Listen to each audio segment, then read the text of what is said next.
Hello and welcome to Scotty Kilmer Car Talk, where I use my 50 years of working on cars to answer all your car questions. You notice there's no sponsorship, no hats, no nothing, just the kitty pillow, and everything else is just hunky-dory. Just remember, you got questions, I'm going to give you the honest answers to them. Put them on live chat. I'll pick the best ones and answer them. The first question is Cole Wild. And Cole Wild says, Scotty, my car has a check engine light when I turn the key to accessory. When I start the engine, it goes away. What could it be? Should I be concerned? Thanks. Okay. No, cars are made that way. Here's how it works. If you have a normal car and you turn your car to the accessory and don't start it, the check engine light is supposed to stay on. That shows you that the bulb still works. Then when you start the car, the computer does a bunch of tests. If it finds a problem, it'll turn the light on and leave it on. If it doesn't, the light stays off. That's totally normal. Almost all cars sold in the United States are set up that way. As I tell people when they're looking for a used car, if you're looking at a used car, good idea to have a scan tool too. And like I showed you, get $24 scan tool, easy, cheap enough stuff. But if you don't have a scan tool, you turn the key to the accessory and that check engine light doesn't come on, odds are they took the bulb out, and then you definitely would want to scan it, because even if they took the bulb out, the scan tool would still read a problem if there were any stored inside the computer. Next question. Armando Lopez says, Scotty, I'm 17. I'm getting a 2009 or 2010 G37 Infiniti Coupe. Do you think it's reliable? I'm getting it from CarMax. Do you know about those cars? Okay, you're 17. Okay, you're getting a G37 Infiniti Coupe. You're going to pay up the wazoo for insurance because that's a sports car. The problem with those cars are they're good cars. They're well-made cars. But as they age, they're expensive to repair. Nissan quality has gone down since the company, Renault, the French company, bought them out, merged with them years ago. And the quality isn't what it used to be. The problem with the G37 is it's a high-tech car. They break. When they break, the parts cost a fortune. I'll give you an example. I had a customer with one, the power steering hose went. The only people that could get it was the dealer, and it was like $350 for a hose assembly. Where for, say, a Toyota, I could get an aftermarket one for $50 at AutoZone that works fine, but I couldn't get it for the Infiniti. So realize that. I wouldn't go that high end if I were you in 17 and getting the car. Unless you have a rich father who's going to pay for everything, to go right ahead. Next question. Malad Anki says, a Hyundai Elantra 2013 with 126,000 miles, good car to buy. Are there problems with their engines too? Okay, here's the thing. Hyundai and Kia, they're kind of a merged company. Hyundai bought 33.8% of Kia in 2013, so they're kind of like a merged company. And they ended up recalling 1.2 million of their 2.0 and 2.4 liter engines. If that car has one of those engines, don't buy it. But if it has a different engine, they can be a decent vehicle. Don't pay too much for a used Hyundai. Korean car, the resale values are kind of low. So if you can get it cheap enough, it can be a decent car. Next question. Pierre Franklin says, Scotty, my dealership told me I have about $2,000 worth of work that needs to be done eventually on my car. But my Volkswagen Passat is 140,000 miles, will be paid off next year. Trade it in or fix it. Okay, one, you're not going to get diddly squat for a Passat that has 140,000 miles trade-in. They're going to give you practically nothing. But the Volkswagen dealers are absolute crooks. So, that said, go someplace else. If they say it needs $2,000 of work, I had a guy a month ago come with that same exact car. It needed a water pump and stuff. And I did all the work for about $700, and he was happy and he kept the car. So, you know, get a repair estimate from somebody else who knows about Volkswagens and see what they're going to say, because you're not going to get anything. I'm not a Volkswagen fan, but if you try getting rid of it with that age with that many miles, you're not going to get anything for it anyways. Next question. Ben Krause says, Scotty, my 02 Durango has rear climate control. I found coolant was leaking from the rear auxiliary heater core. I decided to bypass the heater core instead of replacing it. Can this cause damage? Thanks. No, doesn't hurt anything. All you do is You got a hot water hose going to the heater core and another one coming back. All you have to do is disconnect those two hoses and get a splice kit. I get them from AutoZone for like $8. It's just a plastic connector with two clamps. You cut those two hoses off and splice them together. You still want to splice them together because you want to have flow, but that bypasses the heater core. Then it won't cause any damage at all. You just won't have any heat in the back. I've done that all the time. Here in Texas, we don't need heat. It's southern Texas. We don't need much heat, so people bypass the heater, usually never ever fix them back again. Next question. KC Rogers says, Scotty, I got a 2010 Honda Accord on a cold start. The engine makes a rattling noise for about 2 seconds. Forums say it could be a VTC actuator. Where else could I be in? Can I fix it myself? Thanks. Okay, here's the thing. They've had problems with actuators on those things. Sometimes it's just because you didn't change the oil enough. And all you have to do is go to where the actuators are. They unbolt and come out. And you'll see inside them, they have little bitty screens, just like screens to keep mosquitoes from getting in your house. Well, they get clogged up with stuff. You can just take them off, clean them, put them back on again, get a new gasket. The gasket kit will cost you $15. And a lot of times that fixes it. Now, if that's it, great. Now, if it's the actual actuator inside the end of the camshaft, that has to be replaced, and really only a pro mechanic can do that. That's a very expensive thing, but a lot of times it's just those stupid things are clogged up a little bit, and if you take them off and clean the screen, it'll go back to normal. And if that's the case, just change your oil more often. I see a lot of Hondas do that because people didn't change the oil enough. They get dirt, and the dirt clogs up those little screens. See it all the time. Next question. Carlos Martinez says, new Japanese-made Mazdas versus Mazdas made in Mexico. Any quality control issues? Oh, of course. The ones made in Japan are better made. It's like anything else. I mean, Volkswagen eventually made some of the Volkswagens in Mexico, and the quality of them was down compared to the ones in Germany. That's just the way that it goes. And like one of the big fiascos lately in the United States is the Fiat 500, and all of those were made in Mexico, and they had quality control issues. And the second year they had them sale in the United States, I think they sold 50,000 Fiat 500s. But then like last year they sold like 4,500.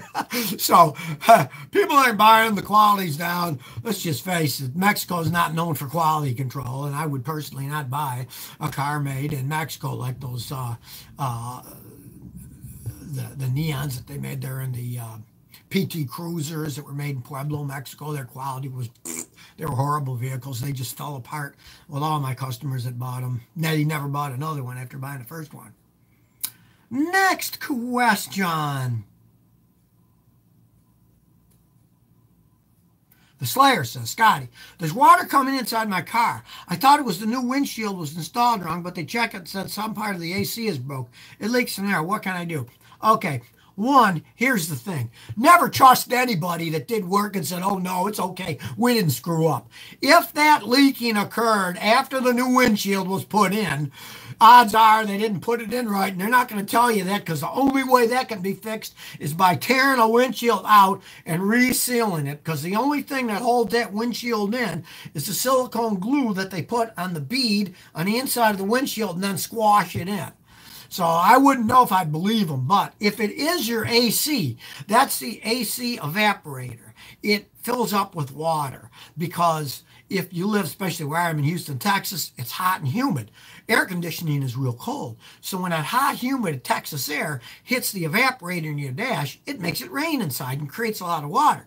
And then the AC evaporator drain makes it drip under your car. If that clogs up, yeah. I've got a video on that, how to fix a car that has AC evaporator that's leaking. You can watch that. It's a simple thing. You can get a garden hose and you can get under the car, find the drain, squirt some in, and then drain it out. You can do that. But like I said, if it happened right after they put that windshield in, I did a crappy job sealing it. I see that all the time with these guys that are discount windshield ones that come to your house. A lot of times they do a real sloppy job. Next question. John Spatafor says, Scotty, I got a 1996 Cadillac DeVille with a North Star 4.6 V8 engine. It's 40,000 miles. I heard good and bad things about it. What's your opinion on how to make it last long? Okay. They were a very interesting design. They were a very powerful V8 with quad cams, 4 cams. It's a racing design. They put out a lot of horsepower, but they had a lot of problems with head gaskets blowing in them. Now, you've only got 40,000 miles. So, religiously, change the coolant in your car every 3 years, flush it out, put new coolant, put a new thermostat in, and always have clean oil. If the oil gets dirty and overheats and wrecks the head gasket, blah, you got a mess. Don't listen to any of the garbage they tell you. Change your oil every 3,000 miles in that thing if you use conventional oil. And if you use synthetic oil, change it every 5,000 miles. If you've got it still working, you only got 40,000 miles, but you want to take care of it because they were engines that had problems with blowing head gaskets. And that is such a complex racing design engine that if you do blow the head gasket, it's not like doing a 4-cylinder Toyota. I've seen people have head gaskets replaced on those things and spend $6,000. It's a very complex job. Hardly anybody knows how to do it right either. Next question. Robert Condavo says, what do you think of the old Toyota Tercels? Okay. Well, they're kind of a bizarro car. We mechanics. Now, you always say, everybody says, oh, Scotty, Toyota must pay you money to tell how great their cars are, blah, blah, blah. No, they don't. We mechanics called the Toyota Tercel the Toyota Tercel because they were turds. They had more problems with them blowing head gaskets, the valve seals going bad and they're burning oil, and horrendous carburation systems. Originally, a bunch of those had a motorcycle-style side draft Venturi carburetor that was one of the worst designs ever made. And they cost a fortune to buy. They were very hard to rebuild. They could still run. They were a Toyota. But between the horrible carburation they put on them and the engines that either blew head gaskets or burnt oil like mad, they stopped making them because they got such a bad reputation. But that said, I've had customers buy used ones for nothing, for $500. And then maybe they burnt a little oil, but they drove them for 8 years. So if you can buy a car for $500 and drive it for 8 years by adding oil every once in a while when it burns it, what the heck, why not? Next question. Torich says, Scotty, I got an '07 Saturn Aura. Says the service traction control and the transmission knocks hard when it comes out on the display. How can I get this fixed? Okay, well, it says you got a problem in the traction control.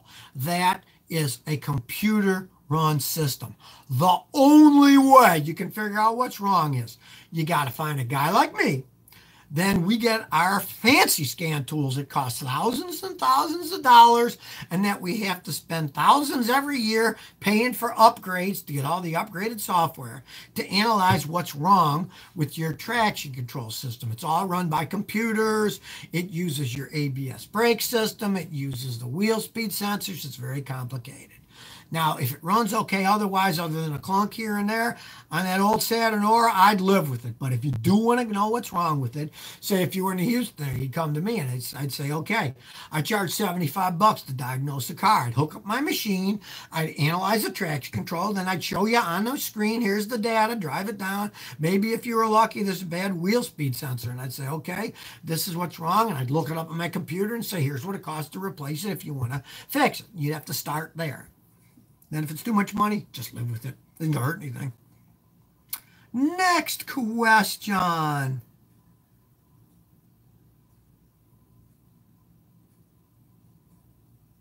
Silas Caldwell says, Scotty, I'm an Uber Lyft driver. I have an '09 Honda Odyssey. I was curious about your opinion on Honda Odyssey versus Toyota Sienna for my next upgrade. Go Toyota Sienna by far. The Odyssey's vans have had nothing but a history of horrible automatic transmission problems. Honda makes great engines, yes, excellent engines, but it was originally a motorcycle company. Motorcycles don't know much about automatic transmissions. And on those Odysseys, I have had many customers get free automatic transmissions from Honda under the secret warranty they have, because so many of them blew the transmissions. I would not buy a Honda Odyssey van. I have never had a customer buy a Honda Odyssey van, then buy another Honda Odyssey van. But I have had many customers buy Toyota Siennas. Now, a lot of them never bought another Toyota Sienna because they didn't have to. They're still driving them. But I have had ones that put on 350, 400,000 miles. And after that, then they bought another Toyota Sienna van. Next question. Dark Blue 992 says, Scotty, what's better? An 89 Chevy Caprice or a 91 Ford Grand Marquis? Well, you know, those are both actually decent cars. I go for the Grand Marquis because of the rear-wheel drive, and the 5-liter V8 that most of those had was a pretty indestructible engine. The 89 Caprice was a decent vehicle, but the Grand Marquis with the rear-wheel drive and a tried-and-true 5-liter V8 Ford engine, those things can run forever. You know, of course, the Grand Marquis are known as a grandpa car, and the Caprice are a little more sportier looking cars. So if you're going by looks, go for the Caprice. But if you want something that lasts longer, go for the Grand Marquis. That'd make more sense. Next question. Machine Geek says, Scotty, I got an E39 M52 BMW engine. Wonder how hard would it be to rebuild at home? Okay, that's a BMW racing engine. They're well-made engines. Hey, the Germans know how to make engines. But rebuilding something like that at home, you know, you're not going to have the equipment. You can't mill a head.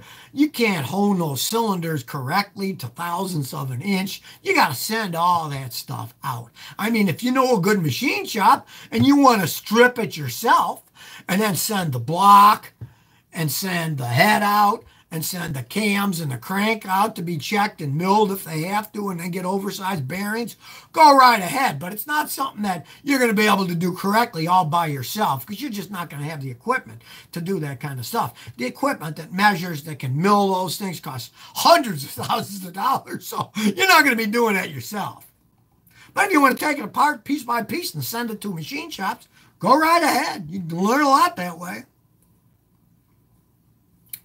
Next question, Killer Boy 903673. Should I buy a Ford Ranger or a Saab 93 Turbo X? Get the Ranger.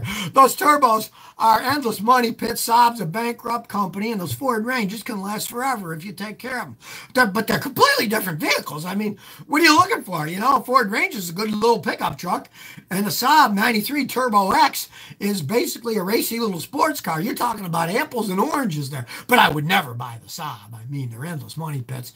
They're hellacious things to work on. Their engines are in backwards, and you got to pull the engine out to do minor work on a transmission. They're hellacious things to work on. I mean, you really can't compare the two. Next question. Ramblin' Ram says, Scotty, what do you think of the first generation Sequoia versus the first generation Armada? Okay, I think the Sequoia I would like better, but the first generation Armada is better than the ones they're making now, because that was before Renault took over Nissan.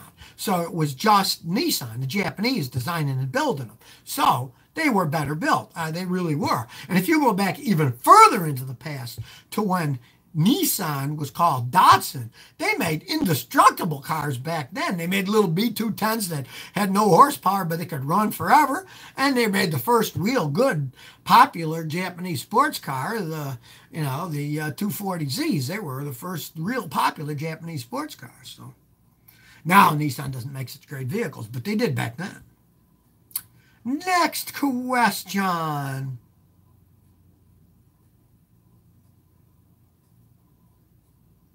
Am asks, 5-star Mank, Amsoil versus Royal Purple, which is a better oil? Well, they're both excellent oils, but from my racing friends that race them all the time, they say the Royal Purple is the absolute best. Now, you're paying a ton for that stuff. You're going to pay anywhere from $10 to $20 a quart.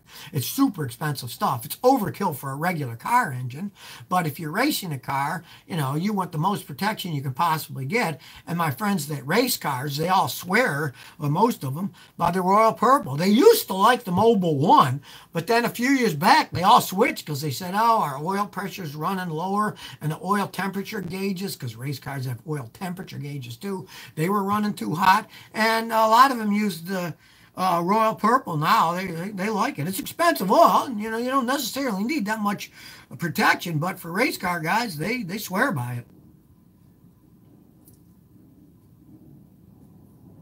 Kenji Shinamori says, Scotty, I got an 88 Honda Civic wagon with 300,000 miles. I know a little about working on cars, but I want to learn more. How hard would it be to swap my engine with lesser mileage you want? Expectations. Okay, watch my video, how to replace an engine in your car. That was me putting a used engine from Japan in my son's Toyota Celica. And he's still driving that thing. It runs like a clock. And that was over 10 years ago. The thing is, in Japan, they don't drive cars that much. And they've got some kinds of laws that once a car gets to a certain age, it has a regressive tax. So, like you got a 10-year-old car, you pay more tax than you would paying the lease on a brand new car, so they get rid of them. Then they pull out the engines and trannies, ship them to the United States and sell them. If you can find a Japanese engine for that, it could have maybe 30, 40,000 miles on it. Do it. Watch my video. It's totally doable. You can do it yourself. And if you don't want to rent an engine hoist, one of those cherry pickers, the one I got, I paid $110 for, brand new, on sale from Harbor Freight Tools. And yes, it was made in China, but it's an A-frame with hydraulic jack built into it. Simple technology, and the Chinese are very good at building steel products for stuff like that. Next question. Josiah Vanderham says, Scotty, what do you think of Dodge Caravans made after 2014? Thanks. Okay. I don't think much about them. The Dodge Caravans, even the click and clack guys years ago, they said, you know why the Dodge Caravans can hold 8 people? So one guy can drive and 7 can push it when it breaks down. They had the worst automatic transmissions. They had nothing but problems. And Fiat owns the company now. Italian-owned American company. That's nothing but bad news. They put a lot of Italian technology into them. Believe me, the things are breaking down. They're lasting even longer than what the original American designs did. Don't buy one. You want a good van? Get a Sienna van. Get a Ford van. Don't waste your money on a Dodge van. Next question. Jack Bing says, I have a failing window. Is my only option to buy a new one? Okay. Depends on your vehicle. Now, popular ones, there's a very big aftermarket for, which less popular ones there aren't, like Jaguars. There isn't that much. But if you've got, say, a Toyota or a Ford, there are places in China that make the window and the window regulator, the whole assembly, everything except the glass that you reuse, for less than $100. And that's what I generally do with my customers, because I say, look, if I go to the dealer and I buy those parts, it might be $450. But if I can get the whole thing with a 3-year guarantee for less than $100, that's what I'm going to do. So check with your car. Now, some cars, they're not available. They're oddballs. But that's the one advantage that I always tell people. If you buy a car that everybody else is driving, like a Toyota Corolla, Honda Civic, Ford F-150, there's a tremendous aftermarket. So you can get a lot of parts at a very reasonable price that are going to work for quite some time. Next question.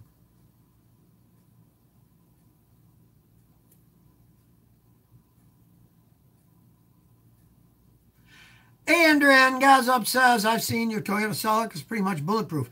But what about the 7th generation of Celicas, T230s? Are they as reliable as the older generations? No. They're just not. They're all computer controlled. And the ones that had those Yamaha designed engines, they all blew up because something about the oil pan wasn't the right size. And when you cornered, they'd scavenge and suck air, and then they'd blow from loss of oil pressure. Now, you could fix it yourself. They have kits where you put a different oil pan that's wider and holds more oil, and then they don't scavenge like that, and they work perfectly fine. I know guys that have done that, and they haven't had any problems since then. But they're just not as reliable as the older ones. It's sort of like if you want the height of reliability, well-built, and they're going to last a really long time, basically you're talking the mid-90s to late 90s Toyota. Because even the Toyotas aren't as reliable as they used to be. Everything's going planned obsolescence. That's the world these days. You know, they sit around and say, why should we make a car that lasts 1 million miles? Then we won't sell as many. So, you know, they're all kind of in cahoots there with more plastic, more computer-controlled stuff that's going to break. Next question. Travel Mate 03 says, Scotty, I have a Toyota Ventus diesel. I love it. If I put the car in neutral and the clutch to press downhill and the brake, there's a grinding, almost banging sound. What could it be? Okay, you're putting down at neutral and you're hearing a noise and you pick up the clutch and the noise goes away, then you got a clutch problem.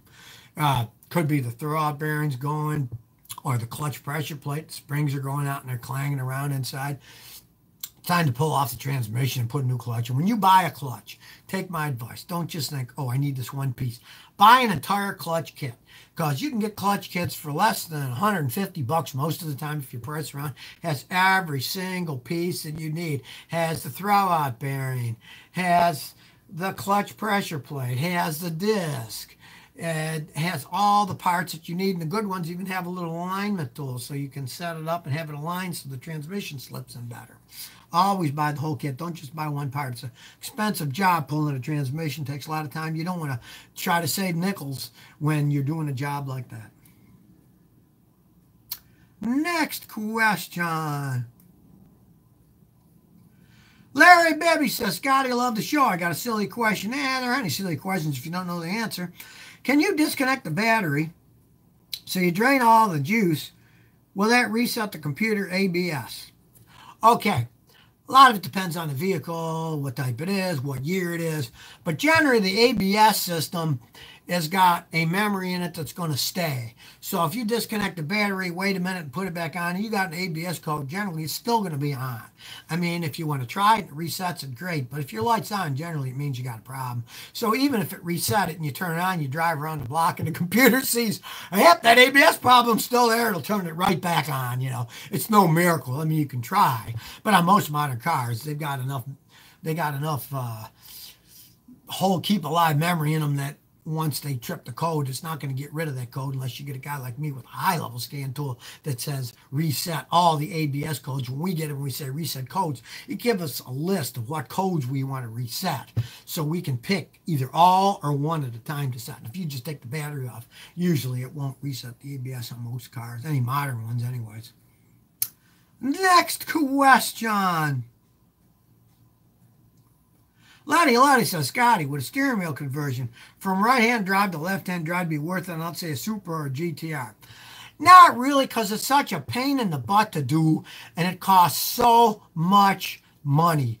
I mean, that's why when I was in the British Virgin Islands on vacation, I thought, what a crazy country. It's the British Virgin Islands, so they all drive on the left side of the road. But almost 95% of the cars there had the steering wheel on the left, not on the right like they do in England. Because even though it was a British Virgin Island, the closest place that they bought cars from was Florida. So they were all American cars. So they had the steering wheel on the wrong side, and I didn't even see a single one that was converted over. Every once in a while, I'd see an Englishman who had an English sports car like an old MG, and it had the right-hand steering on it. But all the other ones, they were American-made cars, and they were over there, and nobody converted them because it cost too much money to do. Next question.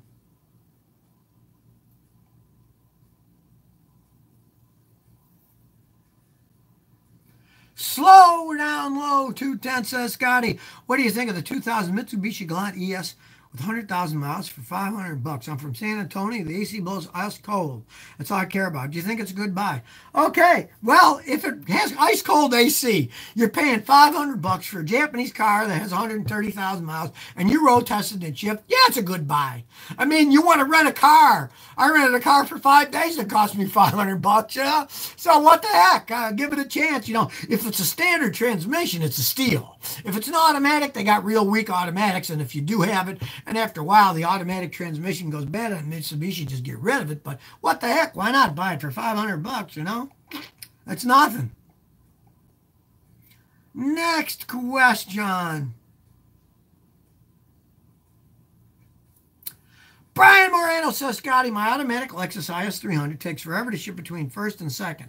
The RPMs stay high and then jerks to the next gears. My transmission dying? Yes, it is. Everything eventually breaks out. Like somebody said to me one time, Scotty, you always talk about Toyotas, they don't break, la, la, la.